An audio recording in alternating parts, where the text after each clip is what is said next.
100% സാക്ഷരത നേടിയ ഒരു സംസ്ഥാനം എന്ന പേരിൽ അഭിമാനിക്കുന്നവരാണ് നമ്മൾ മലയാളികൾ. ഇന്ത്യയിൽ എവിടെ ചെന്നാലും കേരളീയർക്ക് ആ ഒരു ബഹുമാനവും വിശേഷവും ഉണ്ട്. 100% ലിറ്ററസി സ്റ്റേറ്റ് വളരെ നല്ല കാര്യമാണ്. ഒരുപാട് സംസ്ഥാനങ്ങളിൽ വിദ്യാഭ്യാസ നിലവാരം വളരെ കുറവാണ്. എന്നാൽ ഈ ഒരു ഹെഡ്ലൈൻ പോയിന്റിന് അപ്പുറത്ത് ഈ വിദ്യാഭ്യാസം കൊണ്ട് മലയാളികൾക്ക് എത്രത്തോളം ഗുണകരമായിട്ടുള്ള തൊഴിൽ സാധ്യതകൾ കിട്ടുന്നുണ്ട് എന്നുള്ളത് നമ്മൾ എപ്പോഴെങ്കിലും ചിന്തിച്ചിട്ടുണ്ടോ? സത്യം പറഞ്ഞാൽ വളരെ അൺഫോർച്ചുനേറ്റ് ആയിട്ടുള്ള ഒരു സെനേറിയോ ആണ് തൊഴിലില്ലായ്മ, കേരളത്തിലെ തൊഴിലില്ലായ്മ. ഈ വേടനും അമ്മ ഇലക്ഷനും ഗോവിന്ദച്ചാമിയും അതുപോലെ സെൻസേഷണൽ ആയിട്ടുള്ള പൊളിറ്റിക്കൽ ന്യൂസിനും ഇടയിൽ നമ്മളെ ബാധിക്കുന്ന, യഥാർത്ഥത്തിൽ നമ്മുടെ ജീവിതത്തെ സ്പർശിക്കുന്ന ഇത്തരം ഹാർഡ് റിയാലിറ്റി നമ്മളിലേക്ക് മാധ്യമങ്ങൾ പലപ്പോഴും എത്തിക്കുന്നില്ല എന്നുള്ളതാണ് സത്യം.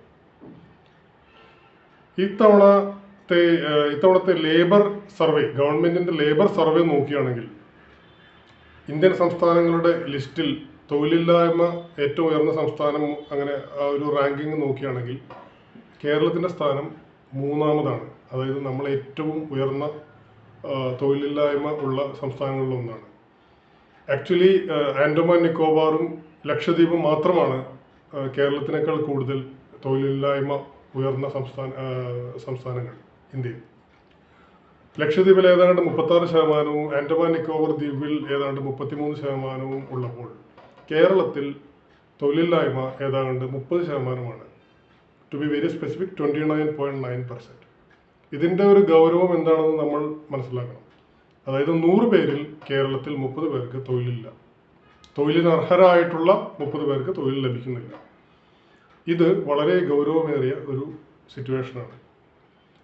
ഈ ഒന്നുകൂടി ഡാറ്റ ക്ലോസ് ആയി നോക്കുകയാണെങ്കിൽ ഈ 30%-ൽ വിമൻ അൺഎംപ്ലോയ്മെന്റ്, അതായത് സ്ത്രീകൾക്ക് അൺഎംപ്ലോയ്മെന്റ് സ്ത്രീകൾക്കിടയിൽ ഒരുപാട് ഹൈ ആണ്. ഏതാണ്ട് 40%, 40%. പുരുഷന്മാർക്കിടയ്ക്ക് ഏതാണ്ട് 20%. ഇത് എന്താണ് സൂചിപ്പിക്കുന്നത്? ഇതിനർത്ഥം നമ്മുടെ എഡ്യൂക്കേഷൻ, സ്കൂൾ ലെവലിലും അതുപോലെ ഹയർ എഡ്യൂക്കേഷനും തൊഴിൽ കൺവെർഷൻ, എംപ്ലോയ്മെന്റ് കൺവെർഷൻ ഭൂരിഭാഗം പേർക്കും നടക്കുന്നില്ല എന്നുള്ളതാണ്. ഇത് നമ്മൾ അഡ്രസ്സ് ചെയ്യേണ്ട, ഗവൺമെന്റ് വളരെ ഗൗരവത്തോടു കൂടി പരിശോധിക്കേണ്ട ഒരു വിഷയമാണ്. ഇതിന് പരിഹാരം എന്താണെന്ന് വെച്ചാൽ നമ്മൾ കൂടുതൽ എംപ്ലോയ്മെന്റ് ഓറിയന്റഡ് ആയിട്ടുള്ള പദ്ധതികൾ നടപ്പിലാക്കണം, വിദ്യാഭ്യാസ പദ്ധതികൾ നടപ്പിലാക്കണം. വൊക്കേഷണൽ ട്രെയിനിങ്ങിന് കൂടുതൽ പ്രാധാന്യം നൽകണം.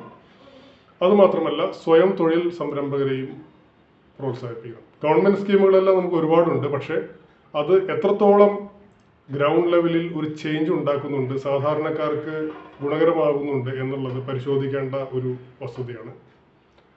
അൺഎംപ്ലോയ്മെന്റ് റാങ്കിങ് ലിസ്റ്റിൽ 3rd പൊസിഷൻ എന്നുള്ളത് കേരളത്തിന് ഒട്ടും ഭൂഷണമല്ല. ഇതിന് കൂടെ നമ്മൾ വായിക്കേണ്ട ഒരു നമ്പറാണ് കേരളത്തിന്റെ high debt ratio. Debt to G D P ratio ഏറ്റവും ഉയർന്ന സംസ്ഥാനങ്ങളിലൊന്നാണ് കേരളം. അതായത് കടം വാങ്ങി സെൻട്രൽ ഗവൺമെന്റിൽ നിന്നും ഉള്ള സഹായവും അതുപോലെ മറ്റുള്ള അന്താരാഷ്ട്ര ഏജൻസികളിൽ നിന്നുള്ള സഹായവും ഫൈനാൻഷ്യൽ സപ്പോർട്ടുമാണ് കേരളത്തിനെ പലപ്പോഴും മുന്നോട്ട് നയിക്കുന്നത്. അതും ഈ ലഭിക്കുന്ന സഹായം കൂടുതൽ ഫൈനാൻഷ്യൽ അസിസ്റ്റൻസ് നമ്മൾ ഉപയോഗിക്കുന്നത് സാലറി പേയ്മെൻറ്റ്സിനും അതുപോലുള്ള കാര്യങ്ങൾക്കുമാണ്.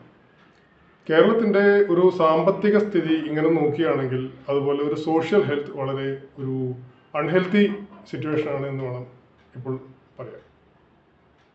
ഈ ഒരു കാര്യം ഒരുവിധം മെയിൻ സ്ട്രീം മീഡിയ